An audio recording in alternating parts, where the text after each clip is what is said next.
이른 아침 푸른 햇살이 영취산 정상에 내리쬐고 구름 바다가 일렁이며 마치 신선의 경지 같다. 부처님께서 연꽃대자에 정좌하시고 주변 제자들은 엄숙하게 서 있으며 분위기는 장엄하고 평화롭다. 그날 안한 존자는 망설이는 표정으로 천천히 부처님 앞에 다가가 예를 표한 후 고개를 들어 눈에 혼란스러운 빛을 비추었다. 석존이시여, 제자가 최근 스님을 따라 산에서 내려와 탁발할 때 이해할 수 없는 한 가지 일을 목격하였습니다. 안한의 목소리는 약간 머뭇거렸다. 왕사의 동쪽에 묘련이라는 이름의 여인이 있었는데 그녀의 용모는 매우 아름다워 집 앞에서 머리를 빗고 서 있는 모습이 많은 행인들의 시선을 사로잡았다. 상간 오지에서는 보물을 다투어 바쳤으며 부유한 사람이 자신의 재산을 다 털어도 한번 그녀를 보기 원했다. 안한은 잠시 멈추고 이마에 주름을 찌푸렸다. 성서 쪽에는 자항이라는 이름의 노인이 있는데 얼굴은 수척하고 온통 상처투성이었으며 몸은 야윈 상태였다. 이 사람은 도성에서 소문난 선한 사람으로 30년 동안 계를 어기지 않고 수많은 사람을 구해왔다. 홍수 당시에는 12명의 고아를 등에 업고 탈출했으며 자신은 거의 목숨을 잃을 뻔했다. 그가 거리에서 구걸할 때 아무도 베풀지 않았고 행인들은 그의 추한 모습을 보고 모두 멀리 피했다. 세존이시여, 중생이 어찌하여 이토록 무명에 가려져 선악과 진의를 분별하기 어려운 것입니까? 부처님은 살짝 눈을 감으시고 정각 아는 고요함으로 가득 찼다. 잠시 후 그는 눈을 떠서 눈길을 문수 보살에게 돌렸다. 문수여, 그대의 지혜는 크고 넓어 안한의 의욕을 풀고 용모 인연의 이치를 강설할 수 있도다. 문수 보살이 일어나시니 광채가 빛나며 지혜의 보검을 손에 들고 위엄이 엄숙하시다. 그는 두루 사람들을 바라보며 얼굴은 환상과 같고 겉모습에 집착하는 것은 그림자를 잡고 바람을 쫓는 것과 같아 결국 공으로 돌아간다. 그러나 모두가 더 쉽게 이해할 수 있도록 나는 한 구절의 정성 어린 옛 이야기를 보여드리겠습니다. 문수보살이 손에 연꽃인을 잡고 진언을 외우자 모든 사람의 눈앞의 경치가 환상처럼 변하며 마치 시공을 초월해 화광이라는 고대 국가에 도착한 듯했다. 화광국은 산들로 둘러싸여 있고 성곽은 웅장하며 모두 번화하다. 성중에 가고제라 이름한 서원이 있는데 그 문 앞에는 심약볼이라는 현판이 걸려있다. 서사주인 해명은 용모가 매우 흉했으며 왼쪽 눈은 콩알만큼 작았고 오른쪽 얼굴에는 미간뼈에서 턱까지 이어진 상처 자국이 있었다. 걸을 때는 오른쪽 다리가 약간 가늘었고 등도 약간 구부정했다. 아이들은 흔히 보고는 비웃으며 못생긴 괴물이 나갔다며 빨리 숨으라고 한다. 해명은 늘 미소로 응대하며 그를 비웃는 아이들에게도 사탕을 나누어 주었다. 외모는 수려하지 않았지만 해명은 학식이 깊었고 특히 불법에 통달했다. 그의 저서는 사장만권에 이르며 항상 학자들이 명성을 듣고 찾아와 가르침을 청한다. 매일 아침 경전을 독송하고 좌선하며 오후에는 강의와 논의를 하고 밤에는 경전을 베꼈으니 생활은 검소하지만 충만하다. 화광국도성 서문 밖에는 기몽각이라 불리는 고층 건물이 우뚝 솟아있는데 이곳은 성내에서 가장 유명한 노래와 춤의 장소이다. 객실의 1등 공신인 이름은 선영으로 생김새가 매우 준수하여 얼굴은 옷과 같고 입술은 진주를 머금은 듯하며 눈썹과 눈매는 그림과 같아 한번 찡그리거나 웃을 때마다 사람의 마음을 혼미하게 한다. 매번 무대에 오를 때마다 도시의 공기들이 앞다투어 구경하였고 소녀들은 마음을 빼앗겨 그의 한 번의 눈길이라도 받는 것을 영예로 여겼다. 선영은 본래 거만한 성격으로 미모를 자랑하며 위세를 부렸다. 그는 자신이 뛰어남과 재능이 탁월함을 잘 알았기에 교만하게 보통 사람을 얕잡아 보았다. 기몽각 주인은 더욱 그를 방임하여 그가 손님을 골라 부유한 부자들만 접대하게 하였고 평민들은 아예 만날 기회조차 없었다. 어느 날 화관국에는 지장이라는 이름의 고승이 찾아왔다. 그는 서역 천축에서 돌아온 것으로 전해지며 정과위를 갖추고 대신통을 지녔다고 한다. 국주는 불법을 존경하여 특별히 고승을 초청해 황궁의 법회를 열고 경전을 강설하게 하였으며 백관과 상인, 문인들이 앞다투어 청취하러 갔다. 해명은 아침 일찍 궁궐문 밖에 도착했으나 위병에게 막혀 그 모양으로 감히 궁궐에 들어가려 하다니 얼른 떠나라 고 명받았다. 해명은 간절히 청하였다. 가난한 중은 다만 법을 듣기 원할 뿐 대가를 바라지 않으며 법당 밖에서 듣는 것도 좋다고 하였다. 마침 그때 한 노년의 궁정학자가 지나가다가 해명을 알아보았다.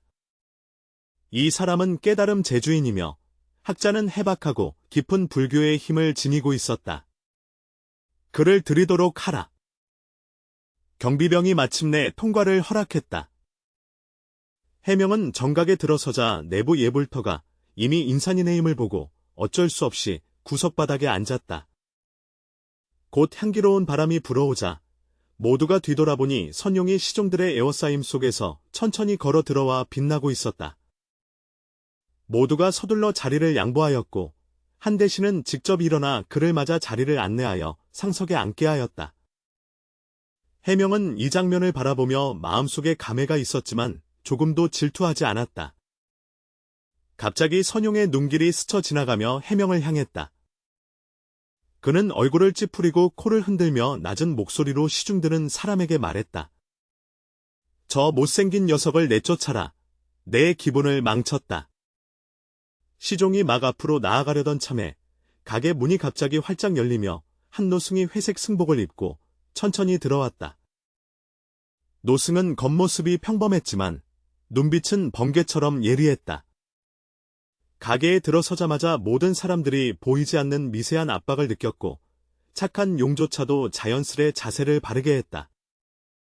지장선사의 눈빛이 번뜩이며 모든 사람의 마음을 꿰뚫는 듯했으며 마침내 해명에게 머물러 손을 약간 적셨다. 이어서 선영을 바라보니 미간이 살짝 찌푸려져 있었다.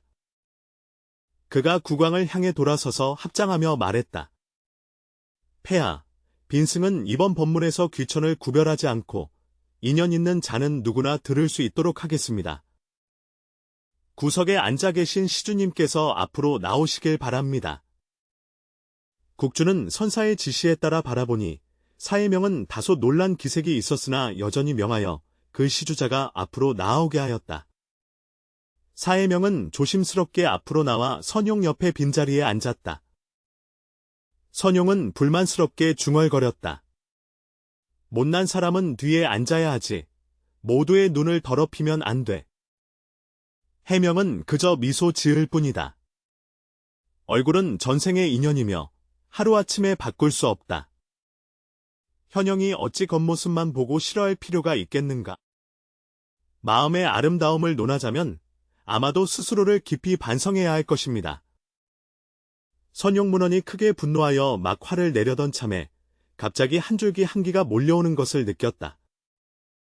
고개를 들어 지장 선사 여구의 시선을 마주하니 선사는 자애로우면서도 위험이 번뜩였다. 두 분 시주자님, 노참 스님께 여쭙고자 하는 의문이 있으신가요?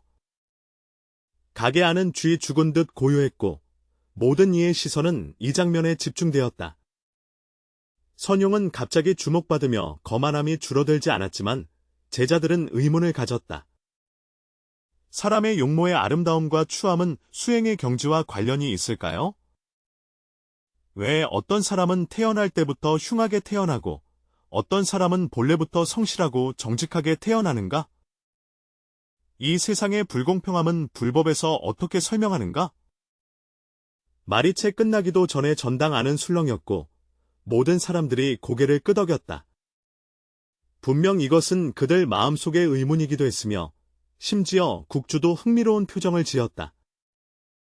지장선사가 정인을 맺고 눈을 감은 채 잠시 있자 전내의 기운이 응결되었다. 그가 다시 눈을 떴을 때 그의 눈 속에는 마치 수많은 별들이 흐르고 있었다. 선제다. 이 질문은 중생의 근본적인 무명을 직시한다. 오늘 나는 묘법 인연경의 심오한 뜻을 설하고 용모와 수행 간의 깊은 연관성을 밝히겠다. 선당 안은 고요하고 적막했으며 지장선사는 눈빛이 횃불처럼 빛나며 천천히 말씀을 이어갔다. 중생의 상목은 모두 전생의 인연으로 생긴 것이니 원인 없이 생긴 것도 아니며 또한 우연히 얻어진 것도 아니다. 수행자는 반드시 색신이 무상하며 사대가 모두 공임을 알아야 하며 집착과 환상을 버려야 한다. 중생의 근기, 근기는 서로 다르기에 많은 이들이 상에 미혹되어 본심을 알지 못한다. 이에 부처님께서 자비로서 특별히 묘법을 전하였으니 이는 모두 외형 뒤에 숨은 진실한 인연이다. 선사께서 연꽃 한 송이를 들고 말씀하시기를 세상의 아름다움에는 5가지 특별한 인연이 있다.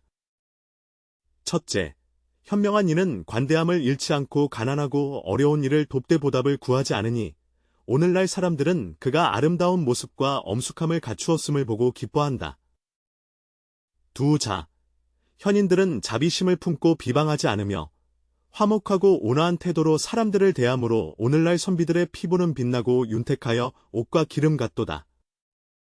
3가지, 현명한 선비가 삼보를 공경하며 성스러운 상, 보탑, 경전을 존경함으로 오늘날 선비의 오관이 바르고 자태가 우아하다. 넷째, 이전 생에서 타인을 칭찬하고 악한 말을 하지 않으며 성현을 비방하지 않았다.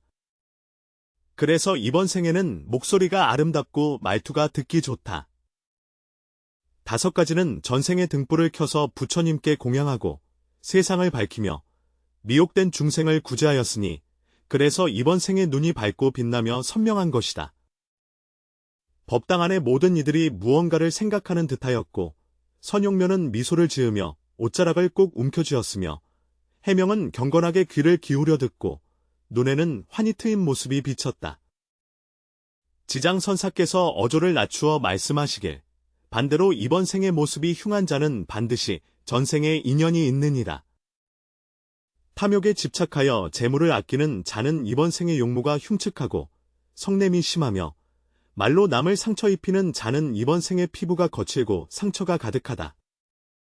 삼보를 흥성하게 하는 자를 비방하고 성현을 중상하는 자는 이번 생의 오관이 부정형하며 몸이 불균형하다. 독한 말을 하여 분쟁을 조장하는 자는 이번 생에 깨진 종처럼 태어나 말이 어눌하고 남의 빛을 가린다. 조상의 선행을 가리우는 자는 이번에는 황혼처럼 어두워지고 의식이 흐려져 비틀거리며 걷는다. 이것은 인과의 순환으로서 조금도 어긋남이 없으며 그림자가 형체를 따름과 같이 조금도 차이가 없다. 선사의 눈빛이 예리해져 선용을 똑바로 응시했다. 그러나 여러분께서는 반드시 기억해야 할 점이 있습니다. 외모는 비록 지난 생의 인연에 의해 결정되었으나 현재의 복이 쇠하거나 증장되는 것은 바로 지금 이 한 생각과 한 성품에 달려 있습니다. 상은 마음에서 생기고 마음은 상에 따라 움직인다. 미모를 가진 자가 마음에 자만이 생겨 미를 과시하고 위세를 부리면 복보가 오히려 점점 줄어든다. 평범한 외모를 가진 자라도 선한 마음을 품고 부지런히 공덕을 닦으면 복덕은 오히려 날로 증가한다. 이 이치는 정묘하여 세심히 체험해야 한다. 선사님의 목소리가 갑자기 커져 마치 대종처럼 법당을 진동시켰다. 세상 사람들은 대개 색상에 미혹되어 아름다운 색을 보고는 사랑에 빠지고 추한 모습을 보고는 싫어한다. 아무도 모르게 아름다움은 마치 덧없는 달맞이꽃과 같아 허무하기 그지없다. 국색천출한 미모도 세월의 무상함을 막기 어렵고 흉한 모습이라도 선행으로 인해 기품을 바꿀 수 있다. 마음이 연꽃 같으면 어디서나 청정한 땅이 되지만 마음이 독사 같으면 걸음마다 지옥이 된다. 법회가 끝난 후 모든 사람이 흩어지고 각자 선사의 말씀을 곰곰이 생각했다. 오직 선용만이 오래도록 전 밖에 서서 미간을 좁혔다. 그는 평생 처음으로 혼란을 느꼈다. 자신이 자랑스럽게 여기던 용모가 전생에 잃지 않고 얻은 것임을 알게 되었고, 만약 이번 생에서 더 이상 덕을 쌓지 않는다면 내 생은 어떻게 될 것인가? 그는 마음속으로 믿지 않았고, 은밀히 선사의 말이 사실인지 직접 확인하기로 결심했다. 바로 이때 화관국에 전염병이 돌기 시작했고, 그 전염병은 성동 빈민가에서 시작되어 빠르게 온 성으로 퍼졌다. 죽음의 그림자가 모든 구석구석을 뒤덮고 거리에 시체가 쌓여 아무도 수습하지 못하며 환자들은 가족에게 버려져 야생에서 저절로 죽어가고 있다. 조정은 군대를 파견하여 성문을 봉쇄하고 전염병 확산을 방지하기 위해 아무도 출입하지 못하도록 금지하였다. 이 재난에 직면하여 해명은 단호히 서원을 닫고 모든 저축을 약재 구입에 사용하여 성동 빈민촌에 구호치료소를 세웠다.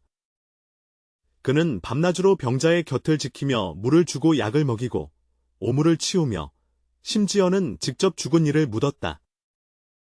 누군가 그에게 권하였다. 해명 선생님, 어찌 굳이 위험을 무릅쓰시나요? 그들은 당신의 친족도 아닌데요. 해명은 그저 담담하게 미소 지었다. 중생은 모두 고통스럽다. 무슨 차별이 있겠는가? 만약 내가 건강한 몸으로도 두려워 나아가지 못한다면 병든 이들은 어떻게 생존하겠는가? 말해보라. 계속 맹목적으로 가라. 이상한 점은 그가 밤낮으로 환자들과 접촉했음에도 불구하고 전혀 병에 걸리지 않았고 오히려 정신이 더욱 충만해졌다는 것이다. 선영은 정반대이다.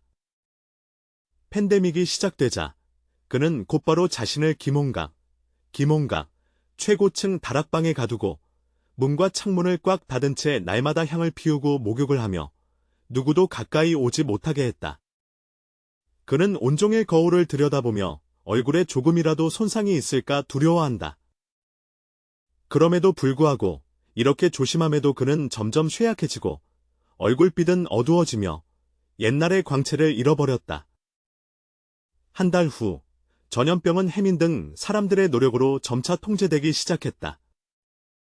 이른 아침, 선영은 녹거울을 보며 글을 쓰다가 문득 자신의 두 뺨이 푹 꺼지고 눈 아래는 푸르게 멍이 들어있으며 피부가 광택을 잃은 것을 놀라워했다. 더욱 그를 놀라게 한 것은 성 안에서 돌던 소문으로는 해명이 병자를 구하는 동안 병에 걸리지 않았을 뿐만 아니라 오히려 얼굴빛이 더욱 붉어졌으며 얼굴에 있던 추한 흉터도 몇 겹 옅어졌다는 것이었다. 선영은 이런 이상한 일을 믿지 않고 직접 확인하기로 결심했다. 그는 평복으로 갈아입고 얼굴을 가린 채 지장선사의 절로 향했다. 산문에 막 도착하자 멀리서 해명이 뜰에서 낙엽을 쓸고 있는 모습이 보였다. 선영을 놀라게 한 것은 해명의 기색이 정말 건강해 보였고 얼굴은 뺨에 연지를 바른 듯 붉었으며 눈빛은 맑고 밝았다. 비록 외모는 여전히 평범했지만 그 자체로 초월적이고 세속을 초월한 기품이 있었으며 마치 불상 위의 보살의 모습과 같았다. 선용은 산문 뒤 꽃밭에 숨어 심장이 북소리처럼 뛰었다. 갑자기 해명이 어떤 느낌을 받고 고개를 들어 그가 숨어있는 곳을 바라보니 선용이 바로 모습을 드러냈다. 선용공자. 해명이 빗자루를 내려놓고 깜짝 놀라 앞에 선 이 쇠약한 자태를 바라보았다. 거의 예전에 빛나던 미남임을 알아볼 수 없었다. 해명, 너의 목소리는 쉰 듯하고 눈빛에는 충격과 이해할 수 없음이 가득 차 있다. 요즘 도대체 무슨 일을 한 거요? 분명 낮밤으로 병자와 함께 지내면서도 어쩐지 안색이 그렇게 좋아졌는가? 그 흉터도 훨씬 희미해졌구려. 해명이 미소를 지으며 말했다. 그저 인연에 따라 선행을 할 뿐이니 대수롭지 않다고. 천지에는 정기가 있고 인간의 마음에는 선한 생각이 있다. 선행과 덕을 쌓는 것은 하늘의 뜻이니 나는 단지 천리를 따를 뿐 특별한 방편이 있지 않다. 오히려 내가 그의 용모를 위아래로 살피며 문을 닫고 나오지 않으면서 정성껏 기력을 조절했는데 왜 오히려 훨씬 야위었느냐? 선용정욕이 대답하려던 순간 갑자기 한 줄기 산들바람이 불어와 공기 중에 향나무 향기가 가득 퍼졌다. 두 사람이 동시에 뒤돌아보았다. 손끝에 붙은 더러운 매미사자가 언제 왔는지도 모르게 마당 돌계단 위에 서 있었다. 청회색 승복이 바람에 살랑이며 두 눈은 마치 번개와 같아 선영의 마음 깊숙이 직선으로 꽂혔다. 선용 시주님, 빈승이 오래도록 기다렸습니다. 지장 선실에 이르는 소리는 마치 산속에 흐르는 물과 같아 맑고 투명하며 또한 무한한 힘을 담고 있습니다. 복원대 군자가 황궁에서 설법할 때의 말씀에 아직 의욕이 있는 듯하구나. 선용은 몸 전체가 떨리고 무릎이 꺾여 무의식적으로 무릎을 꿇었다. 대사님의 지혜의 눈은 등불과 같으나 제자는 진실로 의심을 품고 있습니다. 왜 해명이 모험을 하며 사람을 구하자 오히려 안색이 좋아지고 얼굴의 흉터가 점차 옅어졌을까? 반면에 나는 세상을 조심스럽게 피하고 정성껏 몸을 가꾸었지만 얼굴빛은 점점 수척해진다. 이것은 당신이 말씀하신 인과응보의 이치와는 크게 다르게 보입니다. 지장선사가 천천히 돌계단을 내려와 선용 앞에 섰다. 선용이여, 너는 행이 마치 새로 태어남과 같다는 말을 들어본 적이 있는가? 용모는 전생의 인연과 관련될 뿐만 아니라 현재의 심성과도 밀접한 연관이 있다. 당신은 인간 세상의 외모 너머에 숨겨진 더 깊은 인연과 비밀을 알고 있는가? 선사는 부드럽게 선용의 턱을 들어 올려 그가 자신의 두 눈을 똑바로 바라보게 하였다. 아름다운 자는 대개 전생에 덕을 쌓아 이번 생의 복을 누리는 것이 분명하다. 그러나 복보는 물과 같아서 사용하면 끊임없이 생겨나고 오히려 아끼면 날로 바래어진다. 만약 미모가 아름다움에서 자만심을 낳는다면 더 이상 덕행을 쌓지 않을 뿐만 아니라 복덕이 증가하지 않고 오히려 복덕 소멸을 가속화할 것이다. 이는 뿌리 없는 나무와 같아 시들어 버리는 것은 시간 문제일 뿐이다. 선선의 저녁빛은 지혜의 밝음으로 전환되며 그 지혜의 밝음은 전생에 업장이 있었으나 이번 생에서는 추한 결과를 받았으나 그는 하늘이나 남을 원망하지 않고 선행과 덕을 널리 쌓아 오히려 업장을 소멸하는 동시에 복을 증장시킨다. 외모는 크게 변했어도 기질은 이미 완전히 새롭게 거듭났다. 선사의 목소리는 깊어졌으며 그 모습 뒤에는 수많은 전생의 선악 인연이 숨겨져 있다. 미인은 닭위, 다요. 한반면 장수하는 자는 대개 평범한 용모를 지녔다는 것을 아는가? 뛰어난 아름다움을 지닌 자는 종종 인생에 재앙이 있어 일찍 죽거나 외롭게 살거나 정념에 빠져 벗어나기 어렵다. 평범한 얼굴을 가진 자일수록 오히려 평안하고 기쁘며 장수하여 백세를 누린다. 무엇인가? 선용은 듣고 마음속이 마치 번개에 맞은 듯했고 어렴풋이 어떤 깊은 진리를 만난 것 같았으나 마치 야른 장막이 가로막아 명확히 볼 수 없었다. 지장선사가 선용의 눈에서 진실한 지식을 구하는 마음을 보고는 살짝 고개를 끄덕이며 손을 허공에 그리자 마당에는 금세 구름과 안개가 자욱해지고 향기가 사방에 퍼져 세 사람은 마치 신선의 세계에 있는 듯했다. 나를 따라오세요.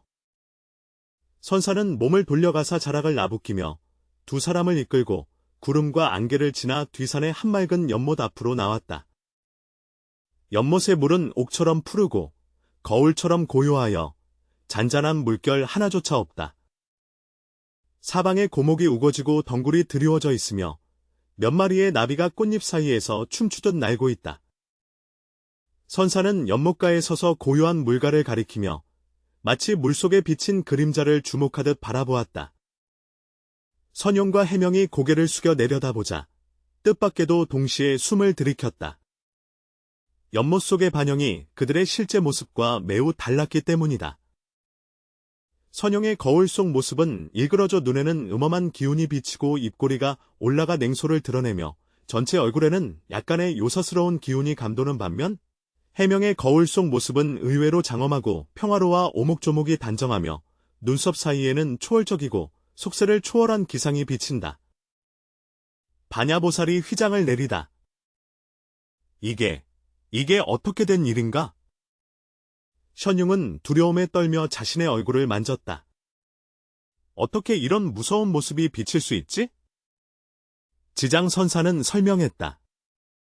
이것은 마음의 맑은 거울로 중생의 진실한 심상, 마음의 상태를 비춰주는 것이다. 용모는 단지 외적인 껍데기에 불과하며 시간이 흐름에 따라 반드시 쇠퇴한다. 그러나 마음은 영원한 근본으로 수행에 따라 점점 더 순수하고 밝아진다. 여러분이 보는 반영은 사실 마음의 투영으로 내면의 진실한 반영입니다. 선사께서 계속 말씀하셨다.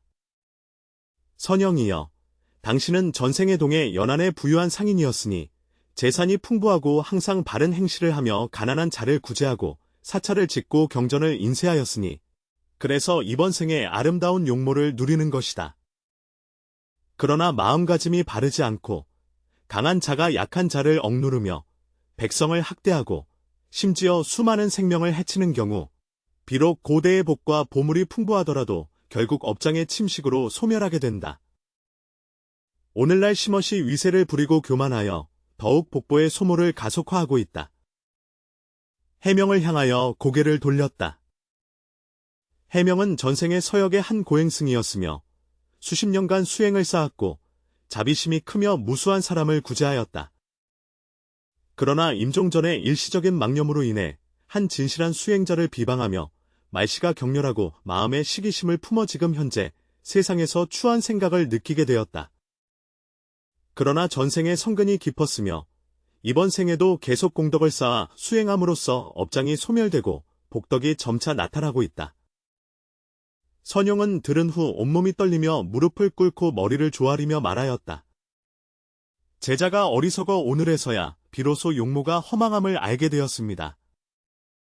석존의 자비로이 제자들에게 내외 모두 아름다움을 갖추는 법을 가르쳐 주시다.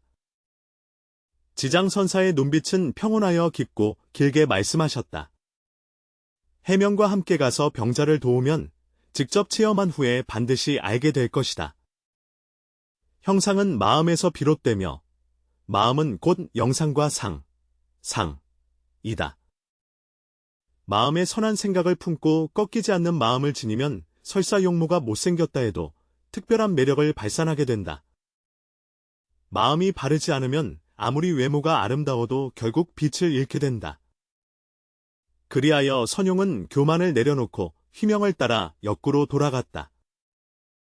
처음에는 여전히 마음에 꺼림칙함이 있어 중병 환자에게 가까이 다가가지 못하고 옆에서 도구를 건네주고 물과 약을 전하는 정도였다. 해명은 조금도 거리낌 없이 환자의 몸을 닦아내고 오물을 정리하며 약을 다려 물을 먹이고 심지어 죽은 이를 직접 장사지냈다. 이 모든 일을 온화하고 친절한 태도로 행하였으며 전혀 혐오하는 기색이 없었다. 점점 선용은 해명의 이타적인 정신에 감동받아 먼저 환자들과 접촉하기 시작했다. 한 번은 그가 거의 숨이 끊어질 듯한 노부인에게 물을 먹여주었는데 노부인은 갑자기 그의 손을 잡으며 감사한 마음으로 말했다. 젊은이야, 너 참 잘생겼구나. 하지만 내 눈에는 근심이 가득해 보인다. 노파는 반평생을 살아오면서 많은 선행을 하면 마음이 자연히 평온해지고 복이 저절로 늘어난다는 것을 깨달았다. 너는 이토록 젊으니 덕을 쌓고 선행을 행한다면 분명 양쪽을 다 지킬 수 있을 것이다. 선용은 듣고 나서 눈물이 비처럼 쏟아져 내리며 노파의 침상 앞에 무릎을 꿇었다. 노인은 가르침을 주었고 선용은 마음 깊이 새겼다. 단지 나는 과거의 아름다움으로 자랑하며 위세를 떨쳤을 뿐인데 얼마나 많은 사람들의 마음을 상하게 했는지 알지 못했다. 지금은 이미 때가 늦었을까 두렵다. 노부인은 미소를 지으며 말했다. 어리석은 아이야. 결코 늦은 때란 없단다. 경전에는 도살칼을 내려놓으면 그 자리에서 곧바로 부처가 될 수 있다고 하지 않았나요? 한 생각만 돌이키면 방탕한 자도 돌아올 수 있으니 결코 늦지 않았다. 이 순간 선용은 지장선사의 가르침을 완전히 깨달았다.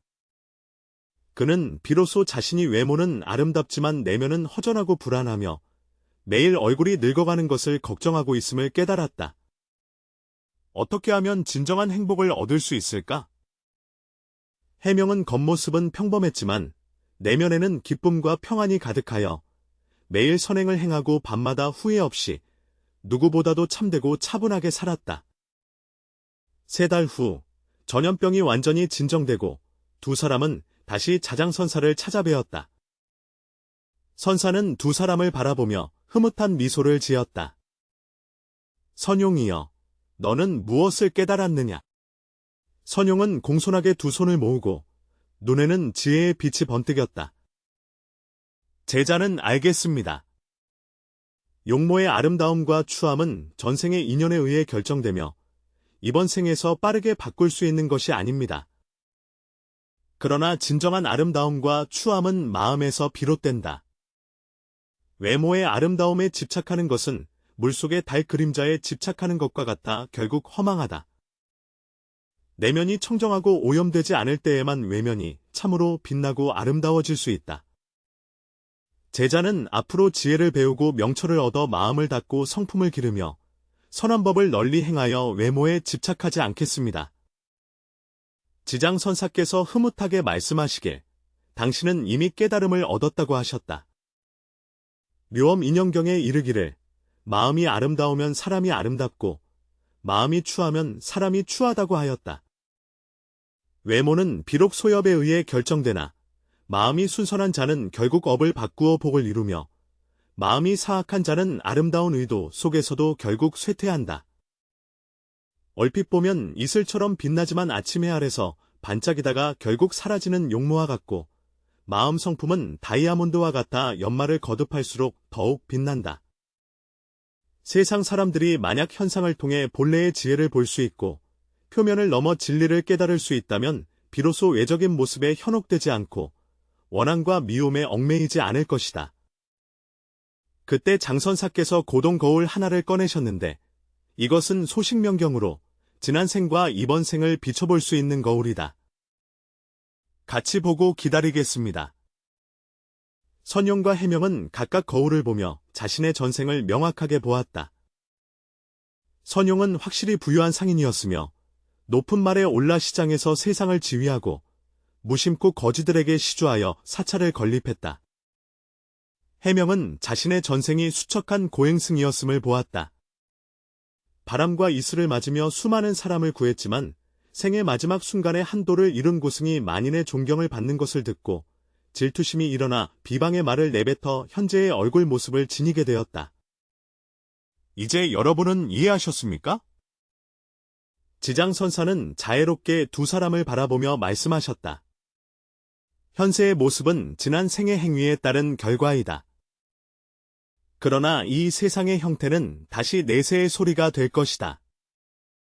미모를 가진 자가 만약 그것을 소중히 여기지 않고 아름다움을 이용해 악을 행한다면 내세에는 반드시 추하게 태어날 것이다. 얼굴이 평범하더라도 선한 법을 널리 행하면 내세에 반드시 단정할 것이다. 이것은 인과의 순환으로서 조금도 어긋남이 없다. 선시를 듣고 난 후 선용과 해명이 함께 깨달음을 얻어 즉시 먼 길의 수행을 시작하였다. 이후로 두 사람은 외적인 용모에 신경 쓰지 않고 오로지 마음 닦음에 전념하였다. 신기한 것은 수행이 깊어짐에 따라 선용은 여전히 아름다운 용모를 지녔지만 경박함은 줄고 차분함이 더해져 언행 사이에 초연한 기품이 드러난다는 점이다. 해명은 비록 외모에 약간의 변화가 있었지만 얼굴빛은 붉고 윤기가 돌며 눈빛은 맑아 사람들로 하여금 한눈에 친근감을 느끼게 한다. 10년 후 지장선사 연기 전에 법맥을 해명에게 전하여 해명은 일세 고승이 되어 널리 인연 있는 중생을 제도하였다. 선영은 선사의 유언을 따라 소가에서 수행하며 대선사로 거듭나 집안을 다 내어 가난한 자들을 구제하였다.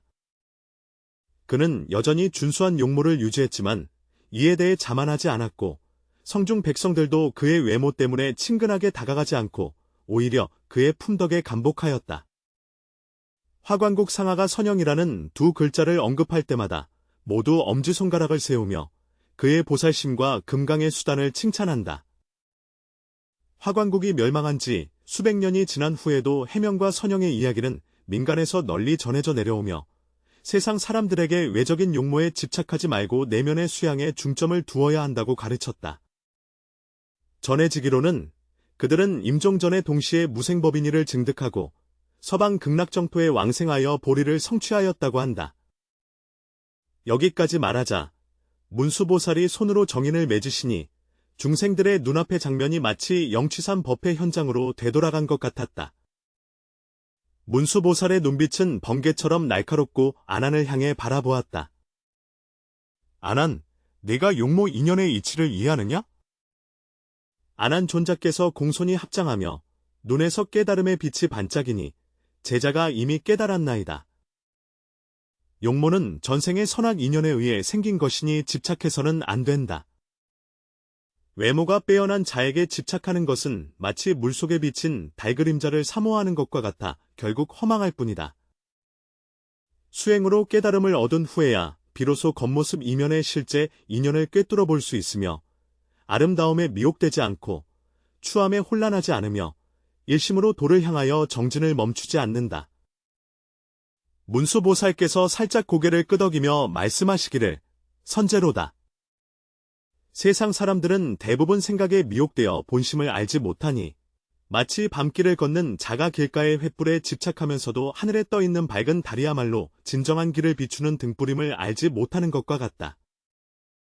불법은 우리에게 사대가 모두 공하다는 것과 오온이 허망함을 명확히 이해할 것을 가르친다. 색신은 결국 패망하나 오직 법신만이 항상 머문다. 만약 이 이치를 명확히 알 수 있다면 아름다움과 추함이라는 견해를 초월하여 비로소 진여 본성을 볼 수 있다. 부처님의 금구가 열리시니 문수가 말씀하신 바가 극히 옳다.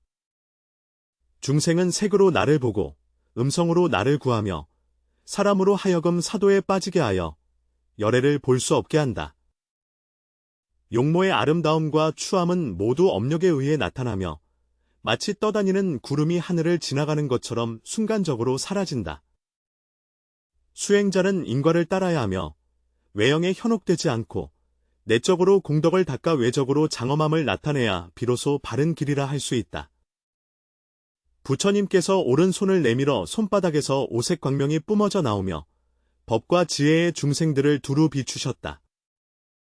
자리한 모든 사람들은 갑자기 각자의 전생 모습과 행한 선악을 보게 되었고 모두 매우 놀라워하며 동시에 지금 생의 얼굴 모습이 이루어진 인연에 대해 깊이 깨닫게 되었다.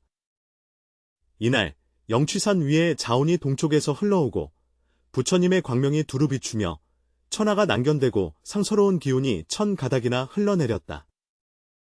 중생이 법문을 듣고 구절을 받아 마음이 열리어 더 이상 외형에 집착하지 않고 본심으로 돌아가 진화를 닦는다. 우리의 일상생활에서 이 이야기는 우리에게 깊은 깨달음을 줍니다. 사람들은 종종 외모의 아름다움과 추함에 따라 차별심을 일으키고 집착하거나 경멸하지만 내면의 품질이 지닌 소중함을 간과한다. 진정한 아름다움은 얼굴의 윤곽이나 몸매의 곡선에서 오는 것이 아니라 자비롭고 선한 마음에서 비롯된다. 우리가 외모가 평범하거나 심지어 추한 사람을 만날 때 아마도 그들은 업장과 공덕을 소멸하는 과정에 있을지도 모릅니다. 우리가 외모가 출중한 사람을 부러워할 때에도 그들이 이 복을 소중히 여기고 잘 사용하고 있는지 생각해야 한다. 아름다움이나 추함에 상관없이 그것이 한 사람의 가치를 판단하는 기준이 되어서는 안 됩니다. 마음의 빛남이야말로 진정으로 영원한 아름다움이며 그것은 시간의 흐름을 관통하여 생명의 모든 구석구석을 밝힙니다. 마음을 아름답게 하면 사람이 아름답고 마음이 추하면 사람이 추하다. 우리는 세속 속에서 청정한 마음을 닦아 생각에 미혹하지 않고 행위에 집착하지 않으며 진실된 자아를 살아내길 바랍니다.